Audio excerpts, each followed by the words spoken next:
السلام علیکم دوستوں، ابھی ہم بنا رہے ہیں کھچڑی، لال مسور کی دال۔ کھچڑی ہمارے یہاں ہلکی پتلی یعنی نرم زیادہ پسند کی جاتی ہے، اور اس کے ساتھ ہوگی لہسن اور لال مرچ کی فل اسپائسی چٹنی، اور ساتھ ساتھ باتیں بھی ہوتی رہیں گی۔ اور دوستوں آج بات کرتے ہیں حسد، عشق اور عاجزی کی۔ دوستوں سلطان محمود غزنوی کا نام تو آپ لوگوں نے سنا ہوگا۔ ایاز اور سلطان محمود غزنوی یہ دونوں ایک دوسرے کے لیے لازم و ملزوم تھے۔ سلطان محمود غزنوی کا محبوب وزیر ایاز، جو اس کی فوج کا سپہ سالار تھا، اس نے اپنے پرانے کپڑے اور جوتے ایک کمرے میں رکھے ہوئے تھے۔ وہ روزانہ اس کمرے میں جاتا اور اپنے پرانے کپڑوں اور جوتوں کو دیکھ کر کہتا، اے ایاز قدر خود شناس، یعنی اے ایاز اپنی قدر پہچان۔ بادشاہ کی خدمت میں آنے سے پہلے تیری یہ اوقات تھی، تو پیوند لگے ہوئے کپڑے اور جوتے پہنتا تھا۔ خیال کرنا، اپنے موجودہ مرتبے پہ نازاں ہو کر اپنی حقیقت نہ بھول جانا۔ دوسرے عمرا اور وزیر اس سے حسد کرتے تھے۔ انہوں نے سلطان محمود غزنوی کے دل میں شبہ ڈالنے کی کوشش کی کہ ایاز ہو سکتا ہے شاہی خزانے سے بیش بہا جواہر چرا کر رکھتا ہو، اور اس کمرے کی تلاشی لی جائے، اس کی وفاداری کا بھرم کھل جائے گا۔ بادشاہ ایاز کی وفاداری اور پاک بازی پر پورا یقین رکھتا تھا، مگر بادشاہ نے حکمت کے تحت حکم دے دیا کہ اس کمرے کے قفل کھولے جائیں۔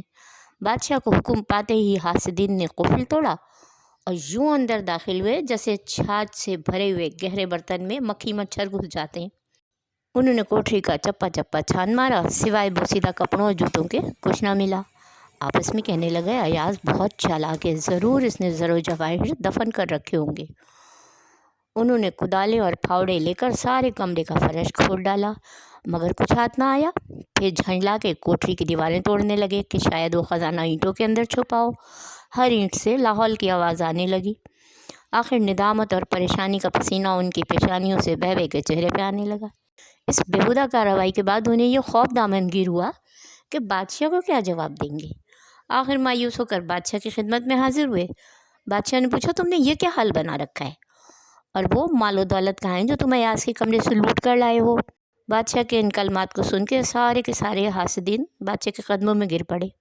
بادشاہ نے کہا، یہ معاملہ ایاز کی ثوابدید پر ہے، کیونکہ تم اس کی آبرو سے کھیلے ہو اور گہرے گھاؤ اس نیک دل کی روح پر لگے ہیں۔ سلطان نے ایاز کو طلب کر کے فرمایا، اے نیک بخت، تو اس امتحان میں سرخرو نکلا۔ یہ تیرے مجرم ہیں، تجھے پورا اختیار ہے، انہیں جو چاہے سزا دے۔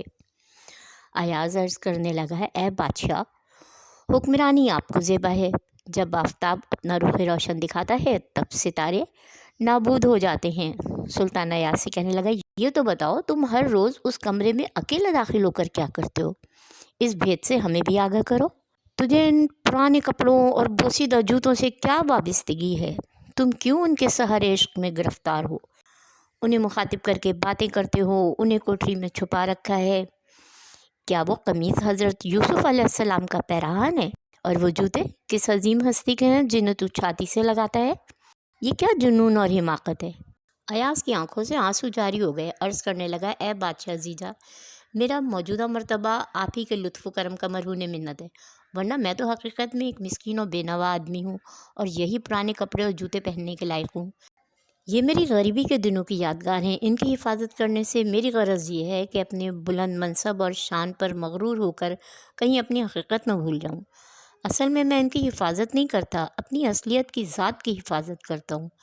ایاز کا جواب سن کر تمام حاسدین کے سر شرم سے جھک گئے، اور سلطان نے ایاز کو گلے لگا لیا۔ اور اب لگاتے ہیں کھچڑی کو دم۔ اوکے دوستوں، اللہ حافظ۔